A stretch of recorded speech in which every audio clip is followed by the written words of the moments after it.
Good day, this is Dimitri Lascaris coming to you for Reason to Resist from Montreal, Canada on January 21st, 2026. Hot on the heels of a major trip to Beijing, Canadian Prime Minister Mark Carney, or as I often refer to him, Prime Minister Goldman Sachs, just delivered a special address to the World Economic Forum in Davos, Switzerland.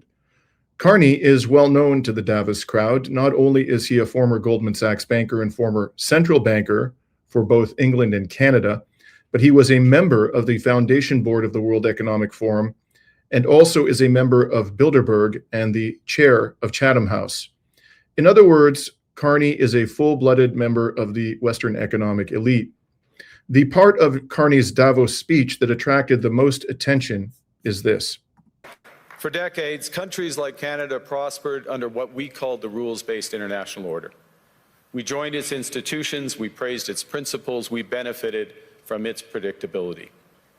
And because of that, we could pursue values-based foreign policies under its protection.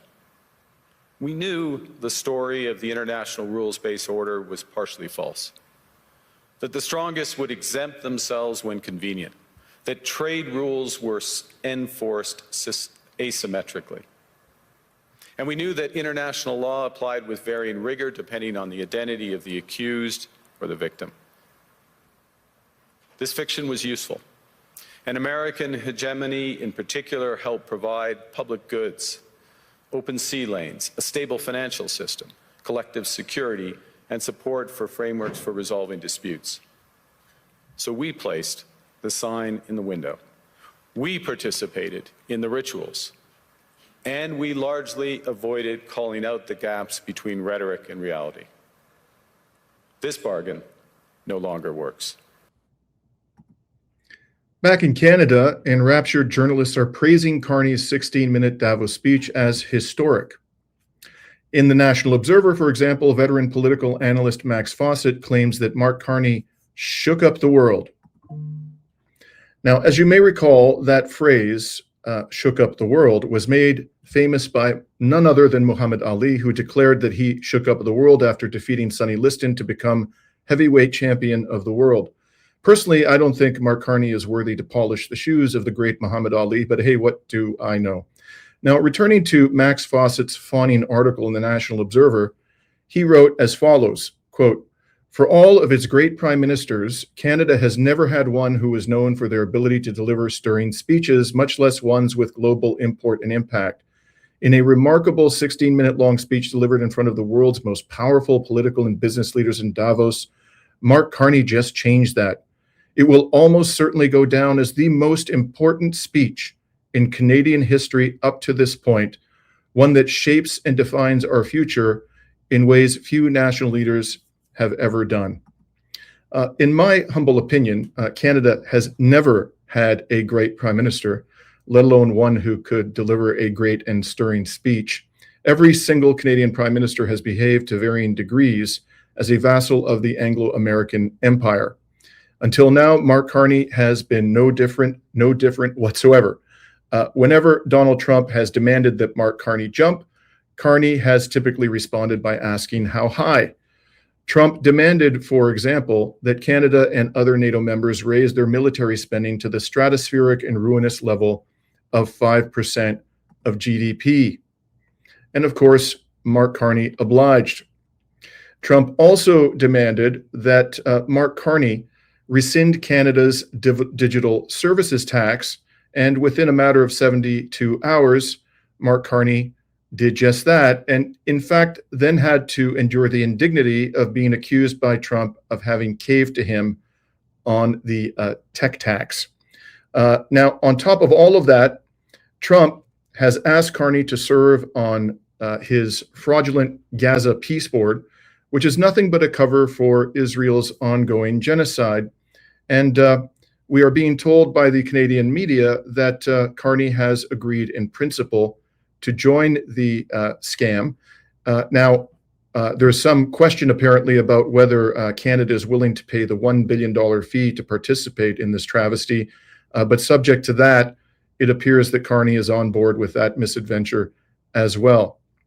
I could go on, but I think you probably get the picture. So does Mark Carney's Davos speech really constitute a dramatic departure for Canada? Does it really mark a break from the discredited rules-based international order? And what about the deals that Mark Carney struck with China while he was in Beijing a few days ago? These deals have been touted as a strategic partnership, but how much progress did Mark Carney actually make in improving Canada's relations with China, both in terms of trade and in other aspects as well? Now, to help us unpack all of these vitally important questions, we've invited back onto the program Professor Radhika Desai. Radhika is a professor of political studies at the University of Manitoba. Her wide-ranging work covers party politics, political and geopolitical economy, national fascism, and British, US, and Indian politics. Thank you so much for joining us again, Radhika. Always a pleasure to be with you, Dimitri. Thanks for asking me. I understand, by the way, you're in London today, not in Manitoba. You're apparently on a teaching gig over there, if I understand correctly. Well, I mean, basically, we have two homes. So I'm here now, and I'm also visiting professor at the London School of Economics. So I spend a lot of time here. Well, thank you again for joining us. I want to remind our audience before we begin to like and share this video if they find it to be informative. And if you're not already a subscriber to Reason to Resist, we encourage you to become one. And don't forget, we also have a Rumble channel as a plan B in case YouTube ever decides to sabotage us. So you can subscribe there as well. So Radhika, before we discuss Mark Carney's speech at Davos, I'd like to discuss his trip to Beijing. First, I'd like your assessment of the agreements that emerged from that trip. Before we get into it, I want to be clear about one thing. And I know you know this, Radhika, but people in our audience may not. I've been saying for a long time that Canada should diversify its trade relations and stop depending so much on the United States. And I've argued repeatedly that Canada should move much closer to the BRICS, and that should also focus on producing domestically the goods and services that are required for the well-being of Canadians. So I regard Ottawa's rapprochement, if you can call it that, with Beijing as a good thing. That being said, when I look at the concrete measures that were agreed to in Beijing, and I stress the word concrete, I personally don't see much there. And I'd like to share with you the statement that was put out by Global Affairs Canada in support, or after the Prime Minister left China and headed off to Switzerland. And I'm going to highlight, again, with the emphasis here on concrete measures, the paragraphs in the middle. And I'm quoting, "To help deliver the full potential of these partnerships and build up our domestic manufacturing sector, Canada will allow up to 49,000 Chinese electric vehicles into the Canadian market with MFN tariff rate, and most favored nation tariff rate of 6.1%. This amount corresponds to volumes in the year prior to recent trade fictions on these imports, 2023, 2024. But this represents, it stresses, less than 3% of the Canadian market for new vehicles sold in Canada." And it goes on and says, "It is expected that within 3 years, this agreement will drive considerable new Chinese joint venture investment in Canada," and so forth. And it is also anticipated that in 5 years, more than 50% of these vehicles will be affordable EVs with an import price of less than $35,000. Then it says, and this is the second part of the concrete measures, at least as far as I can tell, there's two parts to them. "Agri-food and trade are foundations of a long-standing relationship between Canada and China. And by March 1, 2026, Canada expects that China will lower tariffs on Canadian canola seed to a combined rate of approximately 15%. And secondly, Canada expects the Canadian canola meal, lobsters, crabs, and peas will not be subject to relevant anti-discrimination tariffs from March 1st, 2026 until at least the end of this year. So perhaps as little as 9 months. So, or I should say 10 months. Now, Radhika, perhaps I missed it, but I didn't see any other concrete improvements in the terms of trade between Canada and China. I saw a lot of statements of commitment, of aspiration, and so forth. But these are the only particularized improvements in the terms of trade. So I'd like to start by asking you, what is your overall assessment of what was accomplished in terms of trade and other aspects of the Canada-China relationship on Mark Carney's trip to China? Let me begin by directing your attention and our listeners' attention to one sentence that Carney actually used both when he was in Beijing and more recently at Davos. And that goes something like, we are not in the world that we wish it. We have to deal with the world not as we wish it to be, but as it is. So he's basically implying that he's giving into reality, which of course is good, important, etc. But note that in whether he was in Beijing or in Davos, in no case did he say that we do not wish the world to be the way we wished it to be. That is to say, the desire to have the kind of world in which Carney thrived, as you rightly say, he is Mr. Goldman Sachs after all. He belongs to the globalist elite that had gathered annually at Davos in order to further the neoliberal agenda, domestically, and the liberal nationalist agenda, as we may call it internationally. By the way, I should say not liberal nationalist, liberal internationalist or globalist, which really translates essentially as imperialist agenda abroad. So that has always been Carney's agenda. Now he realizes, for two very different reasons, that he's no longer in this world. Number one, obviously, Trump's aggression towards Canada, which started even before he was inaugurated, and which is primarily responsible for giving Carney his current position as Prime Minister of Canada. There is absolutely no way he would have been elected. That is to say, Carney would have been elected as Prime Minister and and perhaps even leader of the Liberal Party had it not been for Trump breathing down Canada's neck already before the election, after the election, and after the inauguration, etc. So Carney owes a lot to him, because before that, Poilievre would have won hands down. So Carney is sort of simply accepting that reality. But I would say that somewhere, and I know he said things like the old order is gone, we cannot, we can't indulge in nostalgia, etc. But the new order is one that he will try to ensure is as similar to the old one as possible. So that is his intention. Now, let me go to the China trip, as because you wanted to start there. So you're right. The canola and various agricultural products and EV deals were really the headline grabbers. There were some 5-7 other agreements that were signed, but these are all agreements in principle. Partly because, on the one hand, I would say this has been possible, of course, because of the push factor being the Trump pushing Canada away. Meanwhile, of course, there is no doubt that President Xi and the Chinese government in general would have sensed a opportunity for inviting Canada and, for that matter, the rest of the Western alliance into a different world, into the multipolar world, the world that actually has its own understanding of a rules-based international order, which is different from, of course, the West's understanding. The West's understanding, as many people have joked, we make the rules and you follow them. Whereas China and many other countries have basically been saying, look, we already have international rules. They are embodied in the UN Charter. They involve things like respect for citizenship, respect for economic, respect for sovereignty, non-interference in each other's affairs, territorial non-aggression, blah, blah, etc. All of these things have been there for decades. The West has always exempted itself from those rules.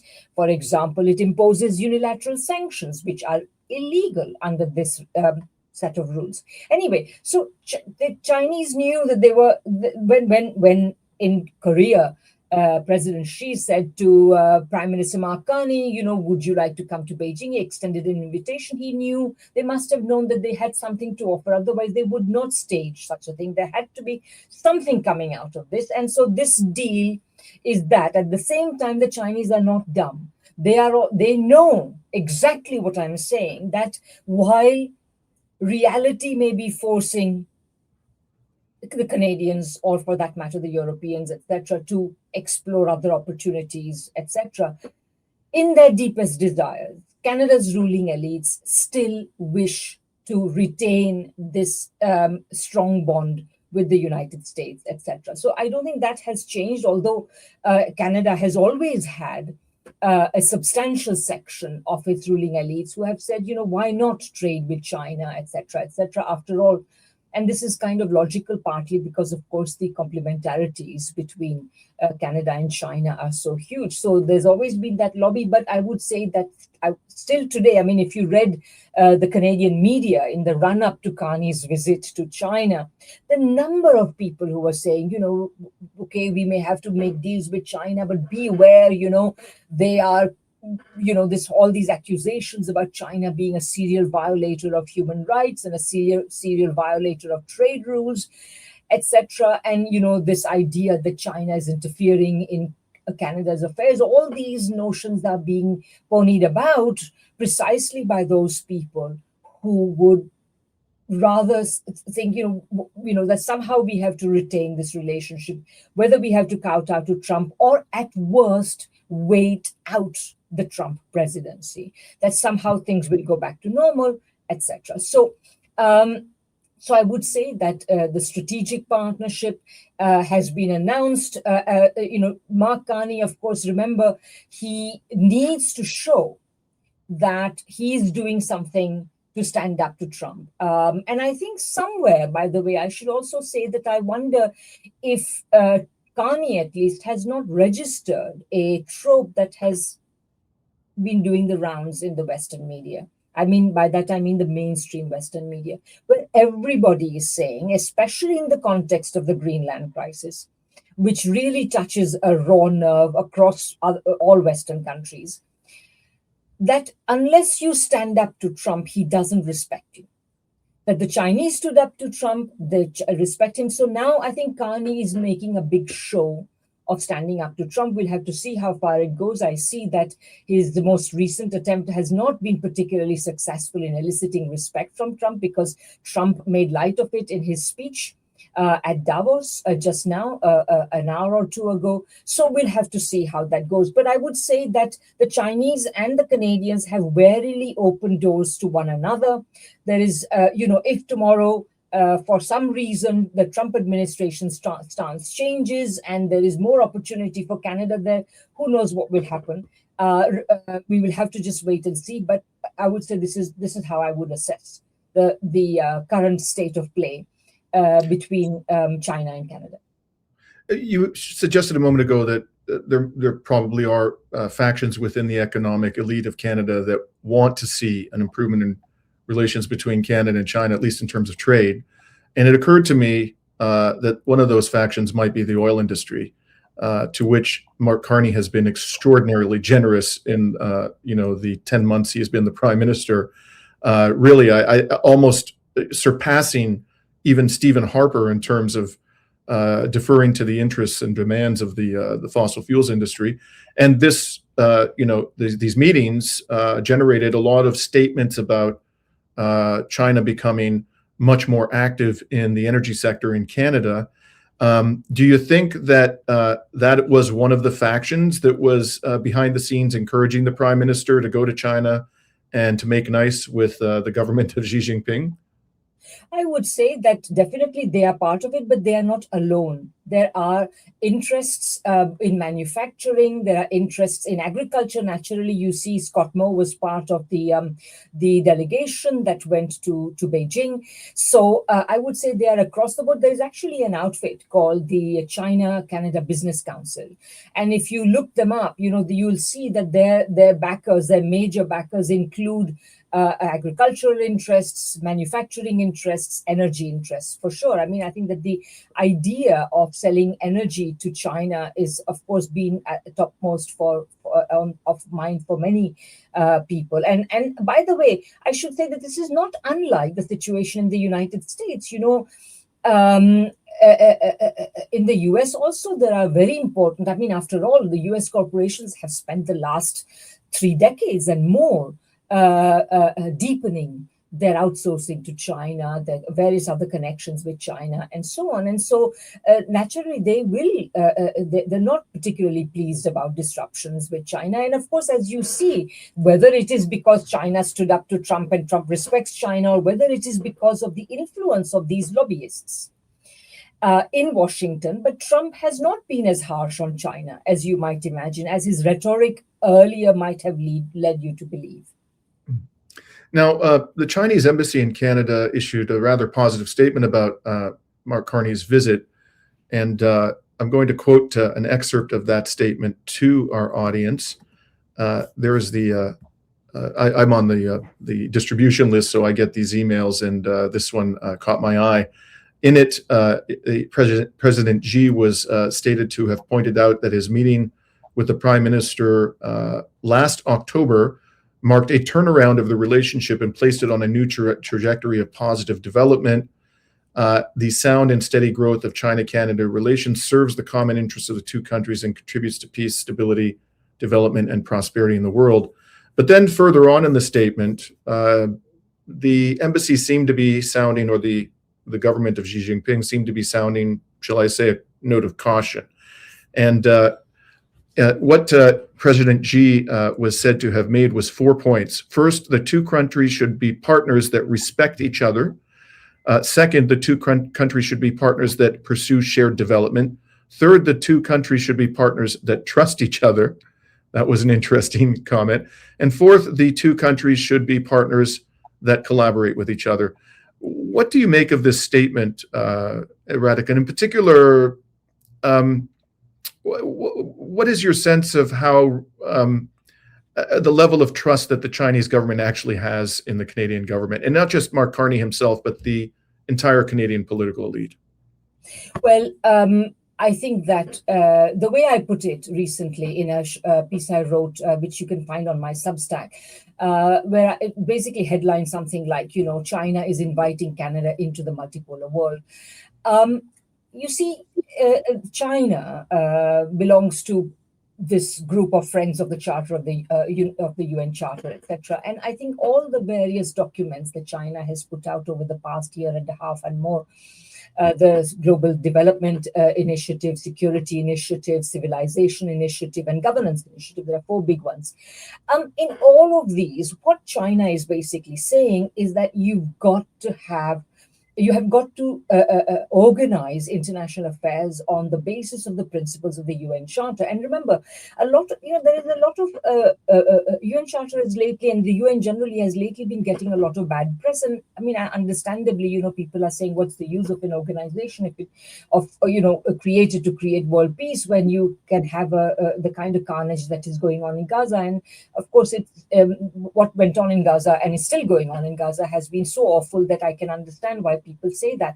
But you have to understand that the United Nations, when it was created, was a compromise between the forces of imperialism, which were receding but remained still very strong, and anti-imperialist forces, the Soviet Union, China, and of course the nationalist forces in many colonies around the world, which were either just become independent or were about to become independent.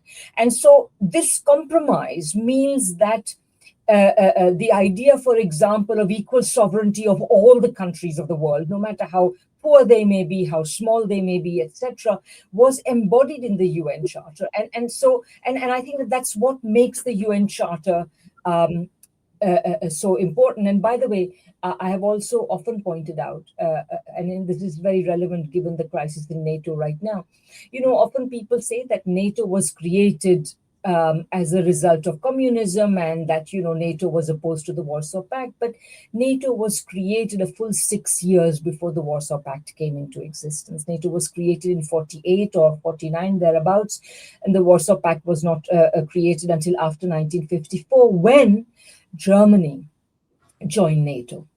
And this was the last straw as far as the Soviets were concerned, and they created their own rival organization. But in reality, NATO was created in opposition to the United Nations, because all the old Western powers simply could not stomach the idea of sitting next to the leaders of all the other countries in the world, which they had hitherto ruled on a basis of equality. And I think that this has been their club to try to maintain imperial privilege as much as possible. And the fact that it is now in crisis shows you what a sorry pass imperialism has come to, but we'll come to that later. But let me return to this. So what China is doing, it is inviting all countries of the world, and in this case, Canada, to join the multipolar world, but on these terms. It is basically saying to the likes of Canada, or for that matter, the Europeans, that look, we want to have better relations with you, but number one, if you think that we are going to kowtow to you, forget it. And number two, and that's the kind of the stern message. But the other is that, look, relating to one another on these terms will be better for both our countries, by which is meant not better for the Canadian corporate elite and the Chinese corporate elite, but better for Chinese people and Canadian people together. And I think that this is the basis of that diplomacy. And that's why I think that China's invitation is very important. I think it's basically seriously meant. It's not hypocritical, because the Chinese government's legitimacy relies on delivering decent standards of living, and more generally, a whole host of benefits to the Chinese people in ways that I think the governments of the capitalist countries have forgotten, especially in the neoliberal period. So anyway, so I think the Chinese are extending this invitation. You are quite right to note this, because I think the Chinese themselves are quite proud of the fact that these 4 points were included. And for me, these 4 points are just part of that larger vision that you will find in all in most foreign policy statements made, but particularly in these 4 initiatives that I was talking about. And the key point there, by the way, just one last point before I end this bit. Sorry, I've gone on for a bit, but the key point is you have to recognize the economic sovereignty of all countries, which means every country has the right to organize their economies in the way that they judge best benefits their populations. And I think this also means that, again, it provides at least the international, if Canada joins or endorses this vision, it also allows Canadians to veer off the destructive path of neoliberalism, which has been de rigueur, accepted across all Western capitals and imposed on the rest of the world, and so on. I think it will be actually good for us as well. So, Radhika, notwithstanding the very limited nature of the agreements that were struck, at least the ones that have concrete measures in them, predictably, the neocons in Canada went ballistic after Mark Carney's trip to Beijing was colluded. And let's go to the neocon in chief, Pierre Poilievre, the leader of the Conservative Party, official opposition, stated that Prime Minister Carney must explain how he has gone from saying China was Canada's biggest security threat before the election, which he did say, to announcing a strategic partnership, in quotation marks, with Beijing after the election. His agreement will allow 50,000 EVs onto our streets, jeopardizing our security and auto jobs. This follows him breaking his promise to negotiate a win and get a deal with the US by last July.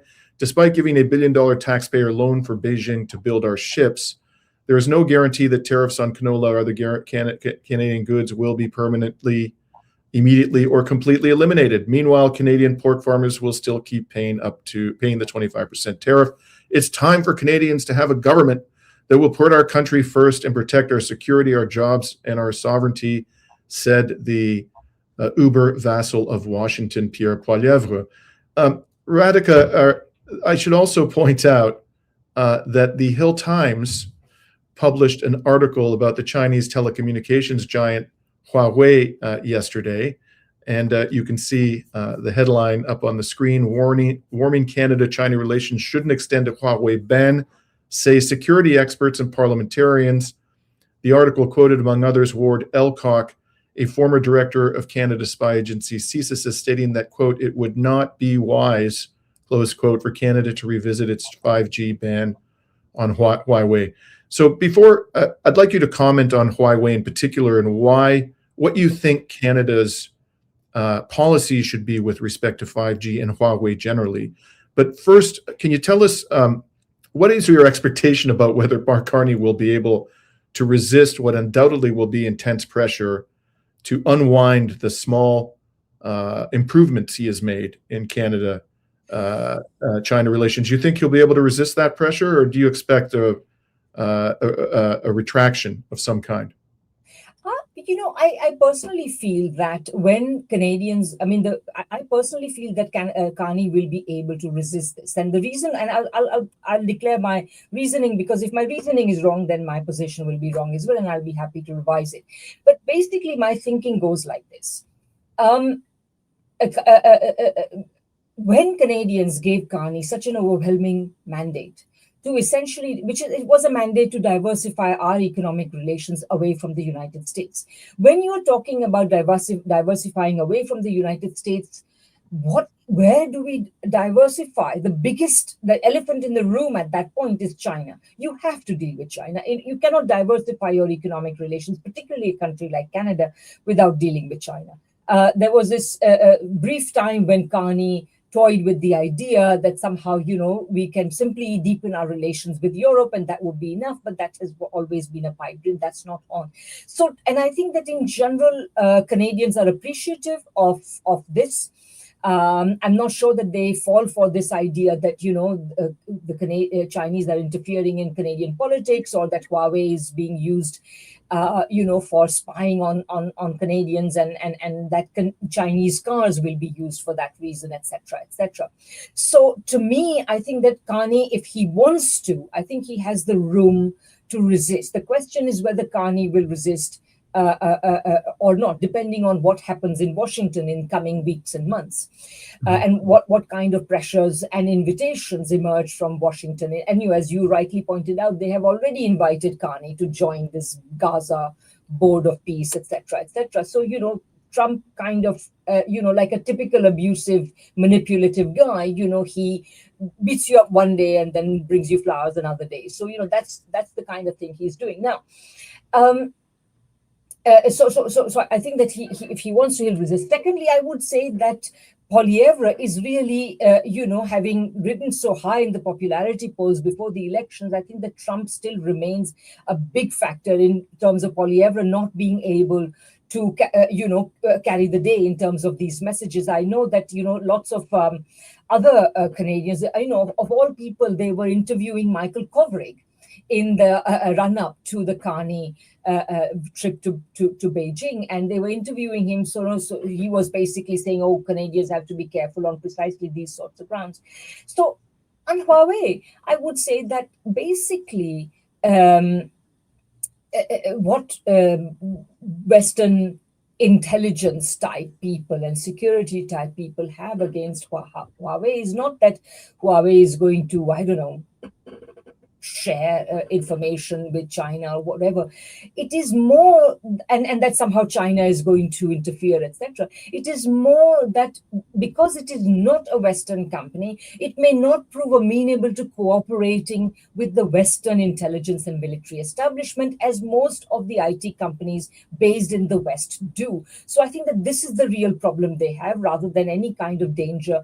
Because the thing is, look, I mean, I don't know what happens in the Chinese intelligence community. It's not like I have a direct line to them or anything. But what I do know is that unlike the United States, unlike NATO, both of which entities have been militarily aggressive around the world for decades, China has only sought to defend its own immediate interests in its own immediate neighborhood. It is not interested in interfering with politics or anything else. It's not interested in imposing its control and command, and nor does it imagine falsely that it would be able to carry out such a thing, as the West increasingly is false. The West still imagines it, and it is increasingly false. So to me, I think that these arguments are actually, on the one hand, the strength and credibility of the West's imperial desires, the West imperial project is declining. And on the other hand, a new world is beckoning. The real question is whether we will have political leaders. We Canadians will have the wisdom to elect political leaders and governments which are able to accept this in good grace and take us in a new direction. This is the real question. Because otherwise, what we are witnessing, basically, by the way, just one last point, what we are witnessing in Davos or in all the discussions that took place before and after Carney's visit to China, what we are witnessing is basically a fight between two types of right-wing forces. On the one hand, a kind of globalist elite who thought that they would still be able to pull off essentially dominating much of the world, and with which would then allow them to throw a few crumbs in the direction of the domestic, constituency, domestic working class, etc. And on the other hand, a much more authoritarian elite, which would discipline working class at home, etc., and maybe to some extent pull in its claws vis-a-vis the rest of the world. But basically, they're both equally repulsive options. Radhika, after the revelations of the heroic Edward Snowden about these U.S. telecommunications companies and internet companies collaborating with the CIA and other arms of American intelligence, I would much rather personally have a Huawei smartphone on a Huawei network. I don't completely trust any government, but I have the government that I trust the least on God's green earth is the United States government. In any case, let's turn back to the so-called historic speech that Mark Carney just delivered at Davos. As I mentioned at the outset, he started by stating the obvious, that the rules-based order was false. Now, he actually said it was partially false, but he never really explained what part of it was true. So then he went on to describe the foreign policy that he believes Canada should pursue in this new world in which we live. And here's what he had to say. Now, Canada was amongst the first to hear the wake-up call, leading us to fundamentally shift our strategic posture. Canadians know that our old, comfortable assumptions that our geography and alliance memberships automatically conferred prosperity and security, that assumption is no longer valid. And our new approach rests on what Alexander Stubb, the President of Finland, has termed value-based realism. Or to put another way, we aim to be both principled and pragmatic. Principled in our commitment to fundamental values, sovereignty, territorial integrity, the prohibition of the use of force except when consistent with the UN Charter, and respect for human rights. And pragmatic in recognizing that progress is often incremental, that interests diverge, that not every partner will share all of our values. So we're engaging broadly, strategically, with open eyes. We actively take on the world as it is, not wait around for a world we wish to be. We are calibrating our relationships so their depth reflects our values. And we're prioritizing broad engagement to maximize our influence, given the fluidity of the world at the moment, the risks that this poses, and the stakes for what comes next. And we are no longer just relying on the strength of our values, but also the value of our strength. We are building that strength at home. So, Radhika, what's your take on this guiding principle of values-based realism that Mark Carney is now invoking as the guiding star of Canadian foreign policy? Yeah, I mean, look, I think what he's basically trying to say is that since Donald Trump is riding roughshod over our globalist project, what in a certain sense he's basically saying to the Europeans, and he's referring to some of the most committed globalists in the Europeans, like the Finns and the Baltics and generally people like that, countries like that. He's appealing to them. What he's basically saying is, look, you have to help us. We have to see this as a collective project. Earlier in his speech, he said that, if we merely negotiate with the United States bilaterally, then we are dealing with them from a position of weakness. So the implication was that if we join together and negotiate with the United States, then we will be stronger.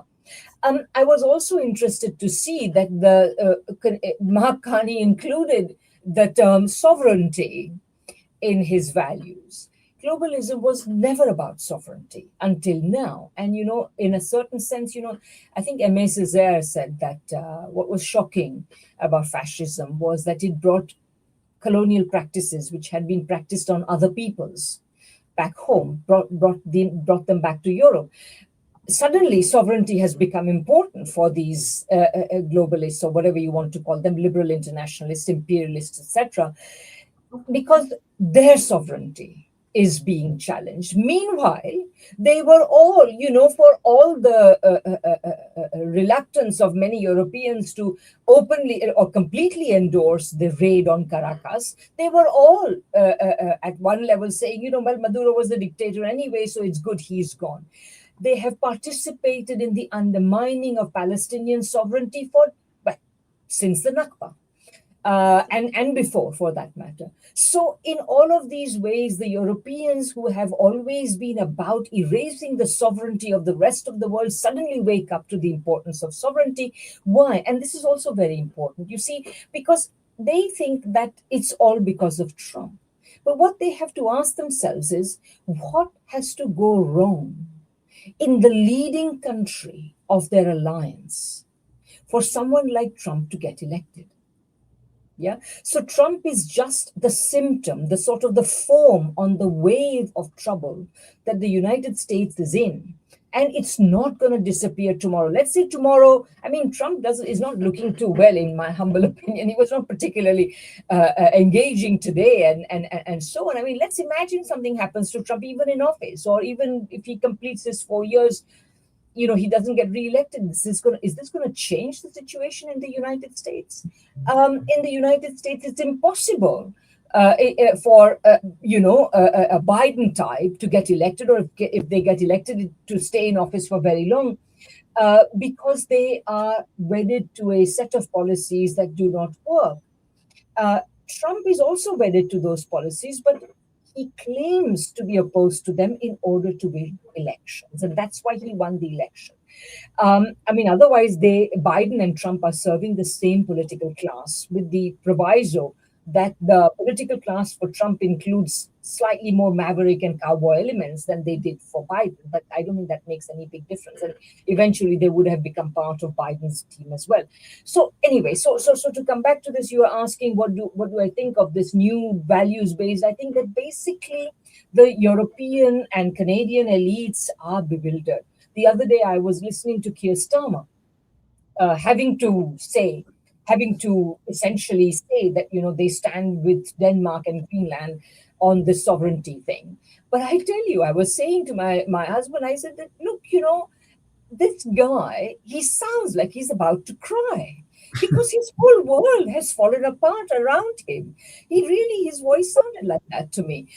Anyway, so my point is that they're all bewildered. That's why they are saying, we must be principled and pragmatic. It's like you can have everything and its contrary.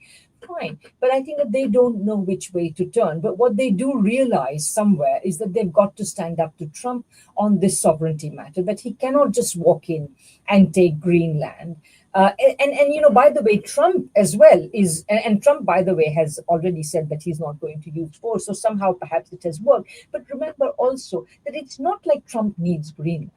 Trump is doing all this, whether it's the raid on Caracas or the threats against Iran, which came in between, let's not forget, and now the Greenland thing. All of these things are all designed to make him look sort of, big on the international stage, at the very least, in the hope that his dismal economic record at home can be erased by all this grandstanding on the international stage, because his economic record is so bad. He's already losing his MAGA base. He's in serious danger of his party's in serious danger of losing the midterm elections and the control of many states, and of course the Congress and so on. So the Trump project, less than a year into its term, is already in deep doo-doo. And this is what Trump is doing to distract attention away from it. But of course, this series of shocks that and which always have to be inconsistent,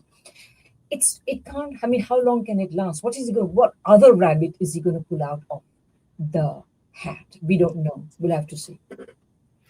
Finally, Radhika, one of the reasons why I'm so skeptical about this so-called historic speech that Carney gave at Davos is that in it he referred to only 3 countries. The countries were Finland, Ukraine, and Greenland, which forms part of Denmark, all European countries. He did not refer to a single country in the non-Western world. He didn't even name the United States by name. He made no reference to Palestine, where Israel continues to carry out a genocide. And in fact, in the past 24 hours, Israeli forces killed 3 adult civilians and 2 children in Gaza. I checked the X account of Canadian Foreign Minister Anita Anand, not a peep about that. So much for values-based realism. He made no reference to Trump's kidnapping of President Maduro and its blatant violation of Venezuela's sovereignty. He made no reference to Trump's regime change project in Iran and the extreme and imminent danger of a full-blown war with Iran.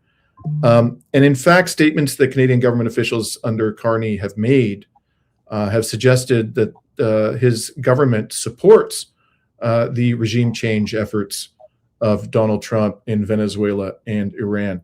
But the part of the speech that really irked me, given how the claims are being made that there's some kind of dramatic departure from Canada's slavish devotion to Anglo-American imperialism, was the fact that he bragged about Canada's inordinate contribution to the NATO proxy war in Ukraine. And this is what he had to say. Solve global problems, we're pursuing variable geometry.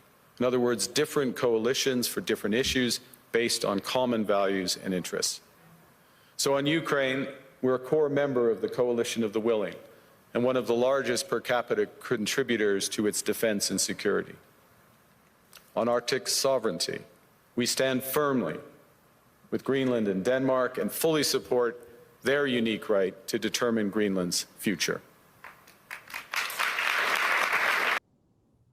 Yeah, the Davos crowd really liked the reference to Greenland, but nonetheless, Radhika, I have great difficulty believing that this man has any interest in pursuing an independent, values-based foreign policy if he continues to brag about the $25 billion that the Liberal government under Trudeau and him have flushed down the NATO proxy war toilet. I just leave it to you, the final word here. What do you take away from all of that? Well, actually, you see, first of all, when I hear Mark Carney talk about values, I have no illusion about which values he's talking about. He's talking about the values, the hypocrisy of promoting democracy and human rights by kidnapping presidents or fomenting regime change or even organizing coups, as the United States has done forever. So those are the values he's talking about. Remember also that I was very struck by the fact that when he wanted to point out that, the United States cannot dominate us unless we cooperate with them, he did not use many leaders have said that, I hate to cite Gandhi, but Gandhi said, the British could not rule India without, with merely 300,000 troops, were it not for the fact that Indians were cooperating with the British. So fine. But what did he choose? He chose an anti-communist trope. Václav Havel said blah, blah, blah, and he gave this joke and blah, blah, and so on. And so it was a very anti-communist trope. So basically, the values that he wished to promote are the same hypocritically adhered to values of the globalist project, of which Carney remains a fully paid up member. So in that sense, what I would have wanted to hear from him is more about the pragmatism part. But obviously, the pragmatism part he was not emphasizing. Secondly,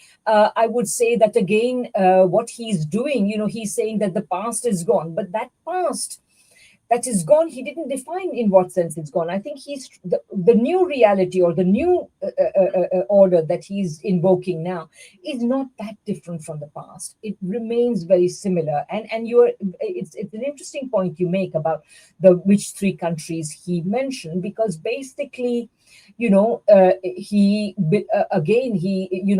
commitment to NATO, like I was saying earlier, its commitment is a commitment to an organization that was designed to and remains committed to preserving the imperial privileges of the Western world, or what's left of it.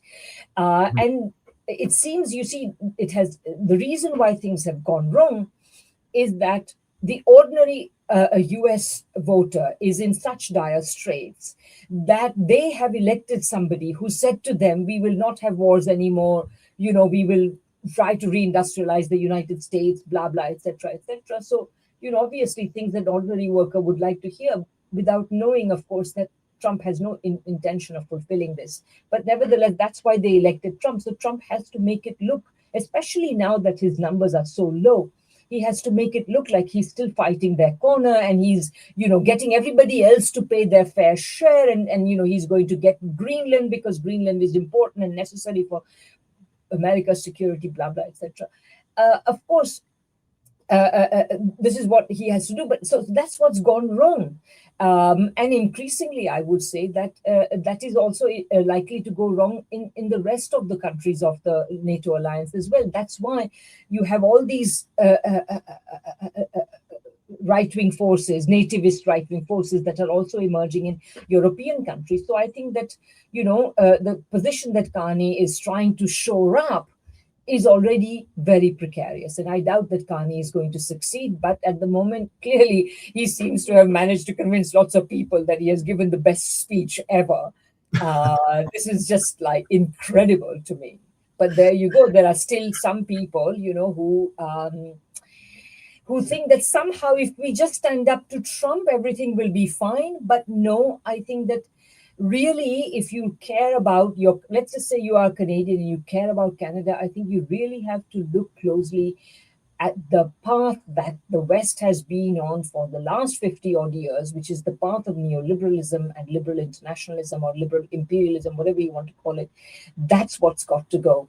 And that's why however little the door may have opened to China, I think that opening is actually a more hopeful one than anything that is happening in Davos today. Yes, I hope that you're right, and I think that would be a wonderful thing if we could actually get along well with BRICS. In any case, Radhika, always a pleasure to talk to you. Before you go, I understand you're going to be launching a new YouTube channel. Can you tell us a little bit about that and when you expect people will be able to watch your content? Sure. I mean, I'm hoping I'm horribly behind in my schedule. I was going to launch it earlier this year, but as you know, all of us have been kept busy reading the news, whether it's about Venezuela or Iran or Greenland or what have you, now Davos, whatever. So, but nevertheless, I hope to launch it in the next few weeks. And I guess what I would say is that I hope that people will turn to it. I will be relaunching my Geopolitical Economy Hour, the show in which we discuss the broader political and geopolitical economy of our times.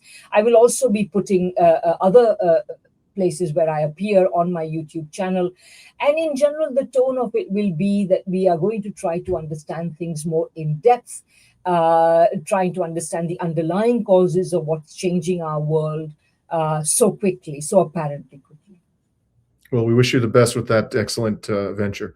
And we'll be signing off for today from Montreal and London, England on January 21st, 2026.